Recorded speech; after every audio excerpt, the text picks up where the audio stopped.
Bum bum bum bum bum bum bum bum bum bum bum bum. The Peter Dislike Show. Bum bum bum bum bum bum bum. I really started investing in precious metals around the time of the Great Financial Recession. I was working on my PhD, 2007, 2008. I had a favorite coin shop, and unfortunately, it sounds like the coin dealer I was dealing with has since passed away. It's really sad. Most of the coin collectors that I knew were much older than me. Many of them have since passed. Many of them have given up also on investing in coins, or maybe they're liquidating to retire. It's really sad. I've seen a lot of people, a lot of faces come and go in the 20 years that I've been collecting coins. I had a favorite coin dealer, and his shop had a big screen showing the prices of the precious metals. And one day I had just arrived when I noticed a lot of red ink on that screen.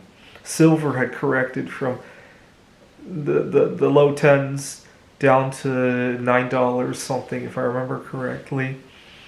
And I thought this was an anomaly. I thought it wasn't going to last. So I was riding a bicycle at the time. I went off to my local bank to withdraw as much money as I could. And it helps that my family was still supporting me at the time. So I took on a little bit more risk than I might have today.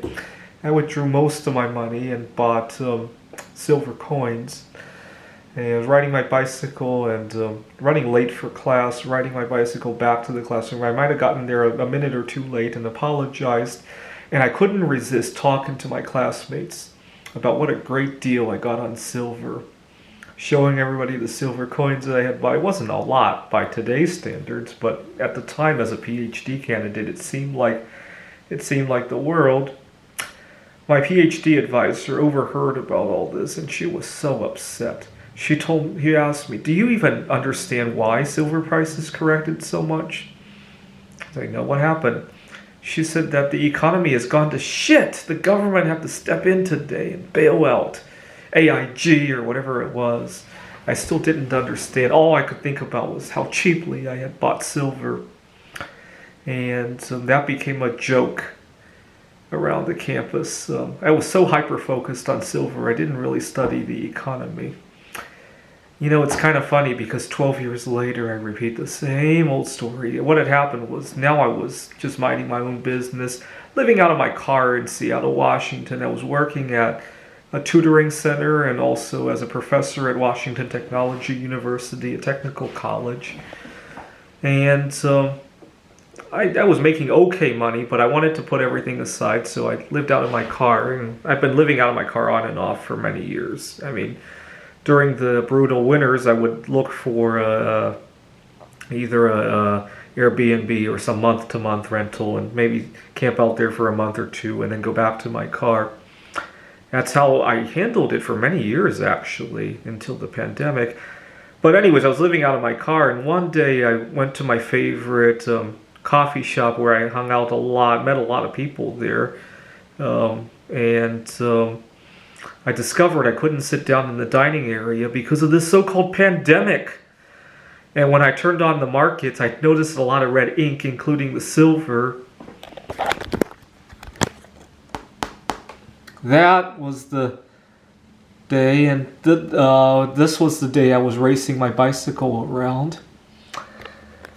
And I remembered this, and I got really excited. It was like I instantly got teleported back to my 21-year-old body. I was 32 years old now, but like I instantly got teleported back to that 21-year-old body. And I went online and ordered a 1,000-ounce silver bar. But then I discovered, after I placed the order, I got a ton of emails and phone calls trying to confirm my identity because I discovered to my dismay that because of the mess, there's a lot of fraud going on.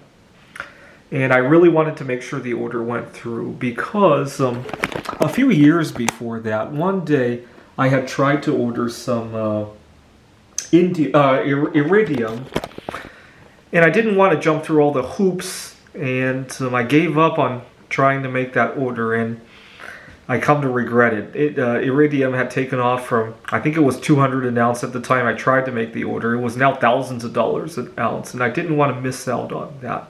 I was living out of my car, and I had to fish out documents. I didn't even have a storage locker at the time. I jammed everything into the trunk of my car. So I was looking for old tax returns, receipts. I was looking for my birth certificate, among other stuff, to confirm the order. And I made it somehow. I still cannot believe, well, I guess it helps that we were all unemployed at the time, or we were bored out of our minds. So the idea of fishing for an old tax return in my car trunk probably didn't bother me as much as it might today, right? And so I got it. And right now I'm getting excited about the news that we might be headed for another recession. See, a lot of people have this belief that gold and silver hedge against recessions. They really don't.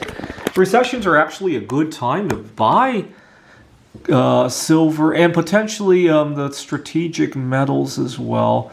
So this was the dot-com bubble right here. Great recession, COVID, and the threat of that recession last year. I bought a lot during all of these times, actually. This is bismuth right here. And we see the 80s recession right here, the early 90s recession, the dot-com bubble. These were all great times to buy bismuth. And here was the great financial crisis, although it has also corrected a little bit more since that. Great Depression right here. And so just view the potential recession as a fire sale to buy strategic and precious metals. I'm also having my eyes on palladium at the moment. Historically, palladium was a good price when it was about a third to a quarter of gold prices. So that's what I'm shooting for, right? But although it could go either way, right? It could be gold going up or palladium going down. I suspect it will be a combination of the two, right?